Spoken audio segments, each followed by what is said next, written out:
মানুষের জীবনযাত্রা কত বা গড় আয়ু কত? কেউ বলবেন 60, কেউ বলবেন 70, কেউ বলবেন 80। দেশ ভেদে সমাজ ভেদে মানুষের জীবনযাত্রার উপর নির্ভর করে মানুষের আয়ু নির্ধারিত হয়। বলতে পারেন সবথেকে কম জীবনযাত্রা সম্পন্ন প্রাণী কোনটি? এক ধরনের মাছি, তার নাম হচ্ছে মে ফ্লাই। এই অ্যাডাল্ট মাছি, এদের জীবনচক্র মাত্র কয়েক ঘন্টার। এদের প্রধান কাজ হচ্ছে বংশবৃদ্ধি করা। কয়েক ঘন্টার মধ্যে এদের জন্ম হয়, তারা বড় হয় এবং একই সঙ্গে তারা বংশবৃদ্ধি করে এবং তারপর নির্দিষ্ট সময় অন্তর তাদের মৃত্যু হয়। এই মাছিদের অর্থাৎ মে ফ্লাই, এই মাছিদের জীবনচক্র মাত্র কয়েক ঘন্টার এবং একেবারেই স্বল্প আয়ু নিয়ে জন্মায় এই মাছি।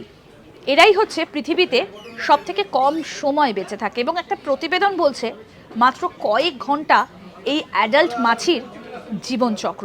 মাছিটার নাম হচ্ছে মে ফ্লাই। এরকম আরও অনেক অজানা আপডেট পেতে দেখতে থাকুন আজ তাক বাংলার ইউটিউব চ্যানেল।